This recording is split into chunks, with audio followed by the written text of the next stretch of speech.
Good afternoon, everyone. Thanks for joining us for this webinar. We're going to go ahead and get started, and hopefully some more of the group will join us.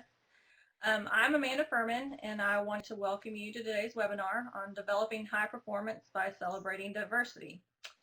This is one of the skills taught in our 360 high performance leadership mastermind groups. Our experts today are BJ Shelton, President of Leadership Performance Impact, and Scott Keefer, President and CEO of Cobra Leadership. Our speakers are high-performance entrepreneurs and have worked in the leadership training industry for many years. And BJ, I'll let you start with you and introduce yourself to the group. Okay, thank you, Amanda. I'm BJ Shelton, President and CEO of Leadership Performance Impact. We're located in Central Virginia, just outside of Richmond. We've been in business now for just over 2 years. I became affiliated with 360 almost 2 years ago to the date. And with that, we have launched a full-service human resources consulting firm with a specialty in leadership development, leadership training, leadership and executive coaching, and diversity and cultural competence training. We have been successful in working with a number of clients, both large and small, and we look forward to working with you. So as you listen and participate in today's program, we hope that you'll find our information to be very helpful. And if you have the need, feel free to reach out to either Scott or myself. And again, we're most happy to work with you. And Scott, you want to go ahead and introduce yourself?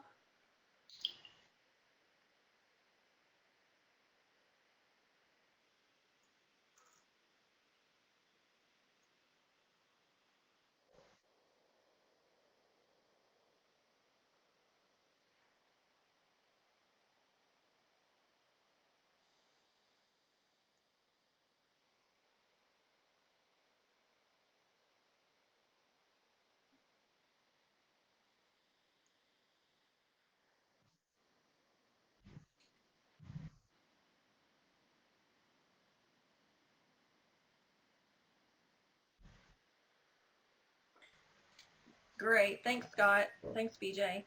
As you heard, our speakers have an abundance of experience and will provide valuable insight in celebrating diversity. So without further delay, my first question is for BJ.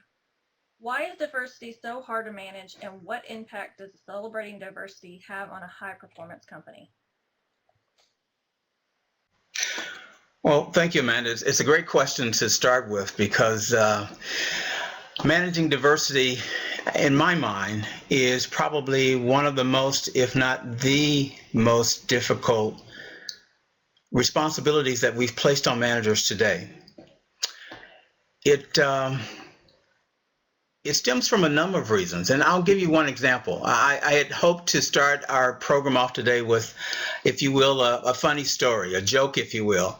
And I looked and looked and looked, and I just couldn't find one that I was comfortable with sharing because I was afraid that I could offend someone.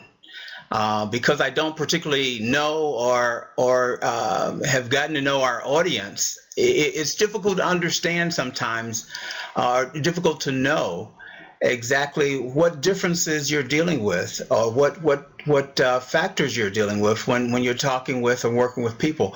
So I decided not to tell my joke today because I didn't want to offend anyone. And these are the kinds of things that managers sort of deal with every day. Now, it's also tough because you just don't know what stuff people bring to the office, what things they bring to the table. And while sometimes we're able to see certain things, we see the obvious, if you will, but what's underneath, we just don't know. Now, for us to really understand how we manage diversity and actually understand and appreciate some of the difficulties in managing diversity, we need to first understand what diversity is. And I'm of the I'm of the thought that diversity has to be viewed in its broadest context. It has to be thought of as something more than just gender and race. And too many of us have sort of focused on those two elements without giving real thought to what else makes up diversity. Now, some of you have seen this chart and you've seen it maybe even in a different format, but this is really all about the various dimensions of diversity. And I'm here to tell you that diversity is all about anything and everything that goes towards making up a person. It includes, of course, again, the obvious, but it includes any number of things: religious beliefs, marital status, ethnicity, parental status, age, education, physical and mental ability, income, sexual orientation, occupation, language, geographic location. And there's so many more of things that we would need to include when we talk about diversity. That is in large part why it's difficult for managers to manage diversity. Now, one thing that I think we used to sort of rely on is the idea of treating everybody the same. If you treat everybody the same, you're not going to hurt any feelings. You're not going to step on any toes. You're not going to do anything that is out of place. But the fact of the matter is, if you're treating everybody the same, and that is an option, but if you treat everybody the same, you're running the risk of upsetting the apple cart. You're running the risk of not getting the most out of the people that you're managing. So the idea of treating everybody the same, again, is an option, but I would suggest to you that it's not the best option. One of the things that I've come to understand is that that cultural competence is, if you will, the next level. It's the upgrade of diversity and inclusion. It refers to the ability to interact effectively with people from different cultures and backgrounds. And it's particularly significant when you're in an organization and you're working with clients and customers who also represent different backgrounds, different cultures. Without cultural competence, and I guess another way to put it is without cultural awareness, you run the risk of being insensitive to both your clients, your customers, as well as your employees. So having a good understanding, a good feel for how to interact with your employees, how to interact with your customers, is something that's very important. Diversity impacts the bottom line. And for so many years, we thought about diversity in terms of just managing numbers. The recruiters would go out and just try to recruit a certain number of African Americans, a certain number of Hispanics, made sure we had a certain number of women in certain positions. And again, while there is still some emphasis being placed on the numerical impact of diversity, the fact of the matter is we need to be even more concerned about the impact that it has on our business. And our ability to manage that impact is what makes a business successful. Now, cultural competence is comprised of 4 components, and they're listed here. Number 1, the awareness of one's own cultural worldview, the attitude towards cultural differences, a knowledge of different cultural practices and worldviews, and then the cultural competence, cross-cultural competence skill. When you develop cultural competence, it results in the ability to understand and communicate effectively with people across all different cultures.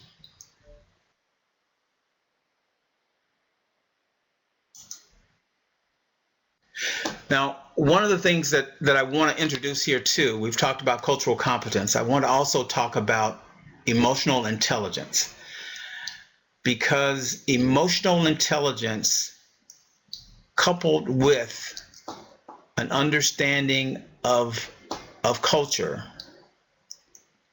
is what provides managers with the best formula, if you will, in terms of managing diversity as we know it today. A good leader must turn to cultural differences, must be able to turn cultural differences into productive performance.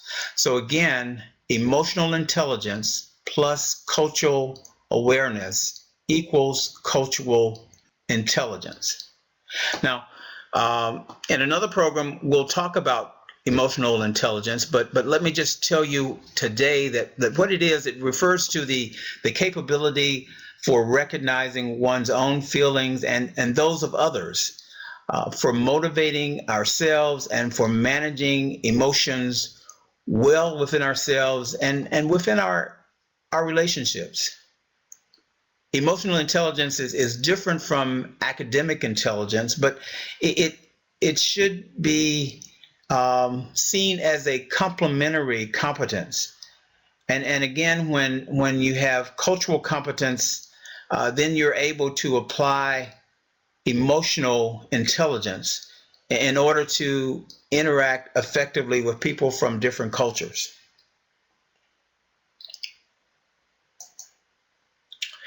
Now, earlier I mentioned the idea of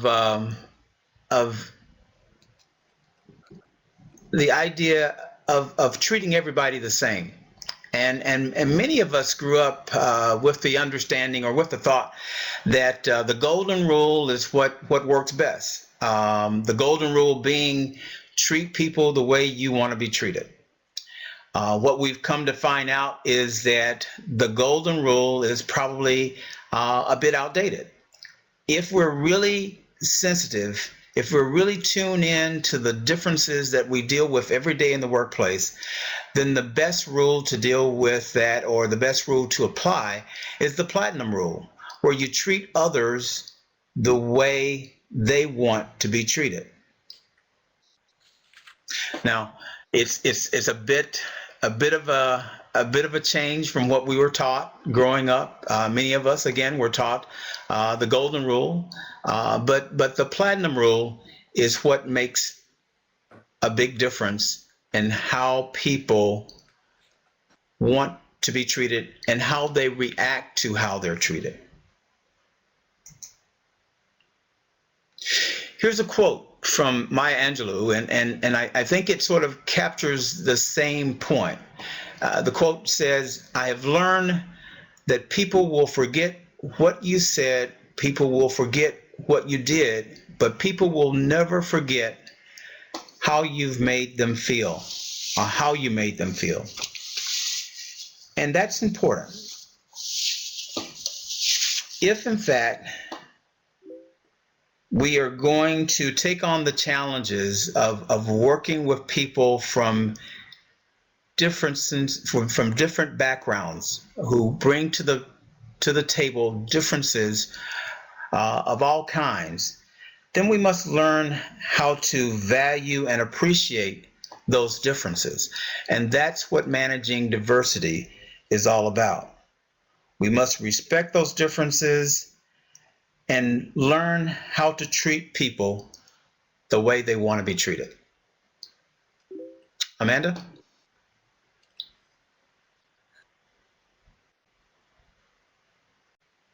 BJ, I love the platinum rule. I think that's absolutely perfect for this webinar and the subject title. It looks like you've already answered some of the questions that we've been getting from the group.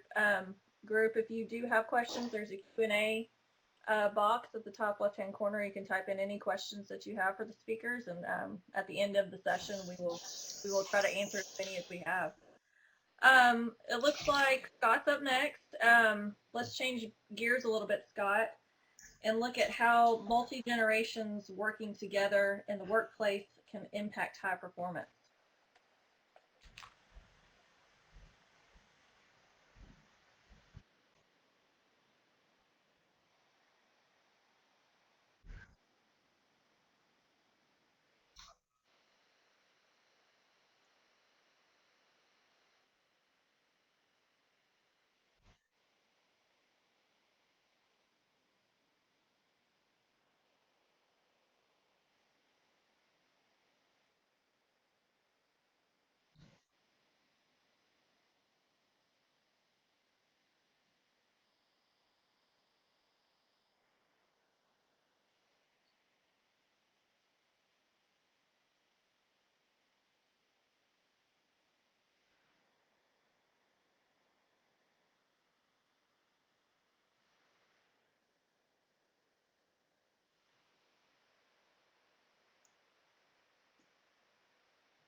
Thanks, Scott. That was very helpful. I think that we can all see these types of people in our workplace, you know, the generation gap between all of us. We've got a few questions. Jessica asked, and this could be to either speaker, what are some best practices in teaching cultural sensitivity?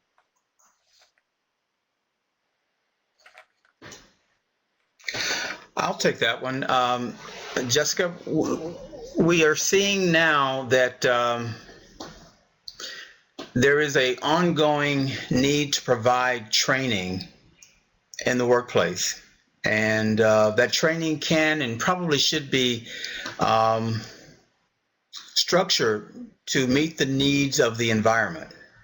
We have, and Scott touched on this as well, we have different generations in the workplace today. So making sure that people understand those differences, and in many cases, not only do you have generational differences internally, you're working with generational differences. So your ability to work effectively internal as well as external is how you want to structure your training. So understanding the needs of the organization, I think, is the best place to start, and putting in place the type of training program that's ongoing. I'm a true believer that a one-stop or one-time training doesn't necessarily meet the need of the individual, and certainly not the need of the organization, because things change. And as things change, you need to make sure that your training is keeping up with those changes. Every day we're being introduced to something different. We are being asked to acknowledge differences that people are coming into to work with. So our ability to understand how to effectively work with those differences, manage those differences, requires an ongoing effort to stay up to speed with the changing society. And again, I'll point to Scott's comments, because there was a time when we just didn't give any thought to generational changes. But because there are so many different age groups within the workplace today, and because we're dealing with so many age groups outside of the workplace, it's important that we try to make sure that our training programs are geared towards recognizing and effectively working with the differences that we come in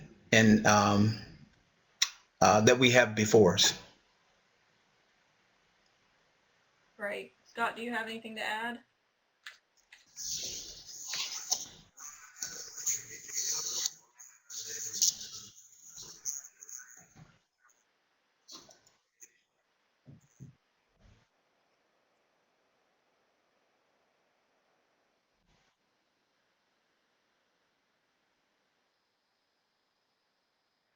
Great. Okay, well, Jane asks, how do you remain consistent with diversity processes established in workplaces?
Well, I'll dovetail on just what you were saying. I think the messaging starts from the top.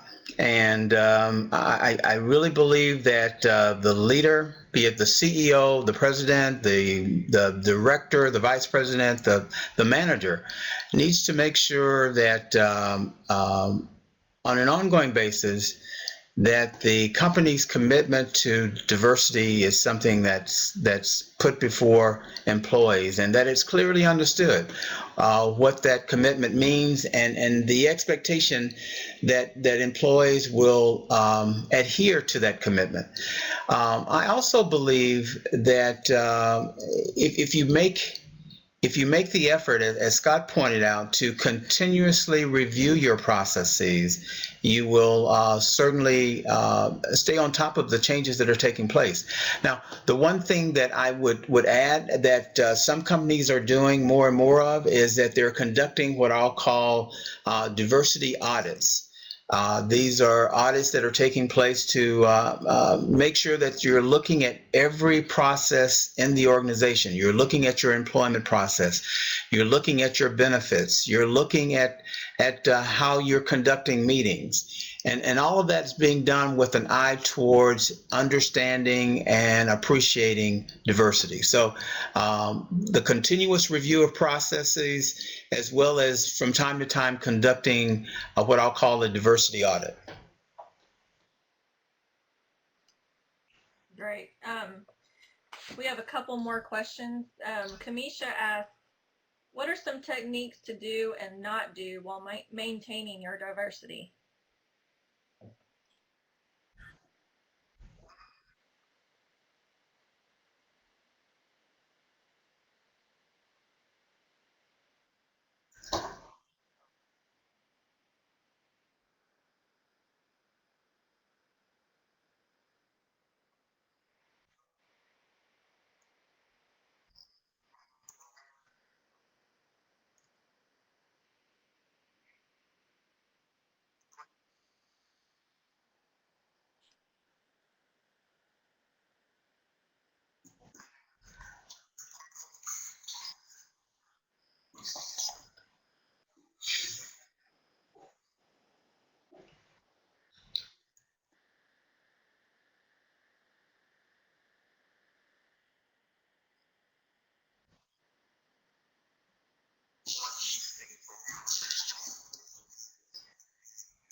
I agree with you on that. You can't manage what you don't know.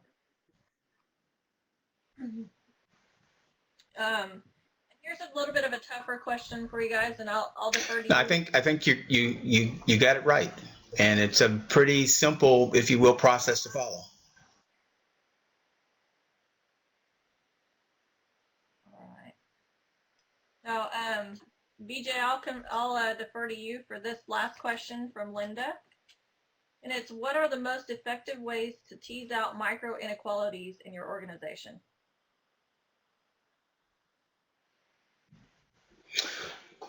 Well, I really believe that it hinges on the ability to effectively communicate. And it also touches on something that I talked about earlier, emotional intelligence. If you're demonstrating emotional intelligence, then you're actually fueling a curiosity for other cultures, for other perspectives, and you're trying to always be sensitive to the needs and concerns of others.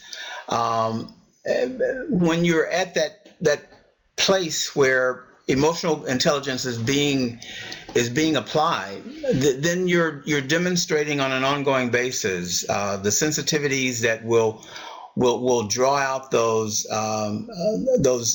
issues, those concerns that may not again be so obvious, but because you've had the opportunity to talk with people, you've had an opportunity to understand their concerns, you've had an opportunity to encourage them to bring forward those concerns, because even though you may as a manager make every effort to try and talk to and get to know your folks, you may never get to know everything that there is to know.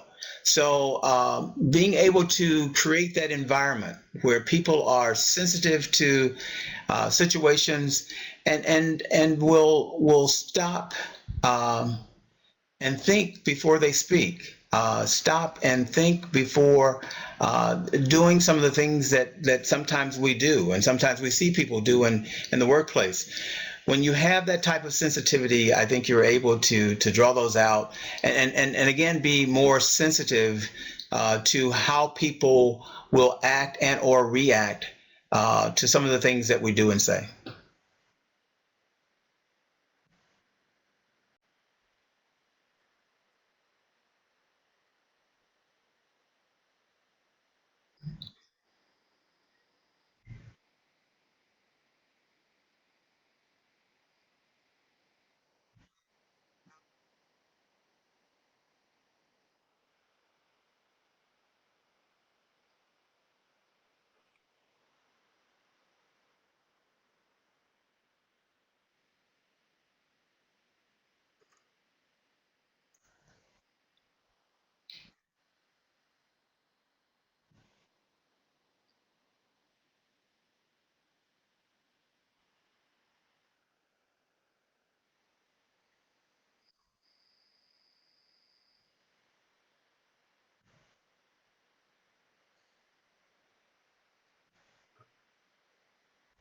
Wonderful.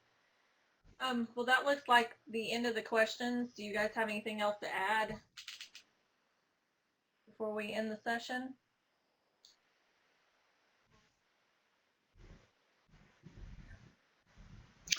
Well, I'll go back to, if you will, my opening comment.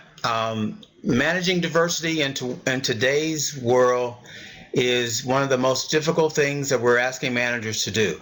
And for all of the reasons that we've talked about the differences, the vast number of differences that people bring to the table. We've talked about the generational differences, and what all of that holds. Some of it seen, some of it unseen. It just makes it difficult for the manager to know exactly what to expect, and he or she cannot always be in a situation where everybody's treated the same, because if you're treating everybody the same, you're not going to get the most out of everybody. So again, it's about, in my mind, it's about trying to understand, identifying and understanding the differences that people bring to the table, and trying your best to demonstrate a sensitivity, which is cultural intelligence plus emotional intelligence, and that gives you a better understanding of cultural awareness. And when you have that, you have the ingredients to make managing diversity a little easier.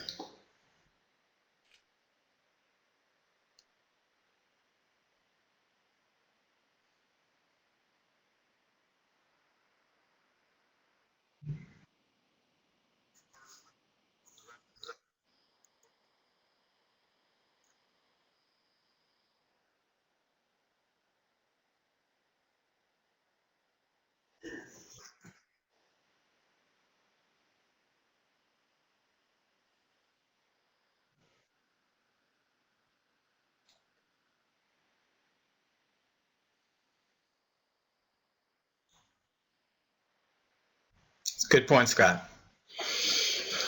Absolutely. Well, I appreciate both of your time today. It was great insight. Thanks everyone for joining us. Hope you got some valuable tips today. I want to invite everybody to the webinar next month on leveraging time. The speakers will be Milton Corsi, Dave Williams, and Chip Wilson. This webinar will be on Tuesday, February 17th. It's actually a Tuesday rather than a Wednesday, so mark your calendars. It'll be at the same time, 2 o'clock.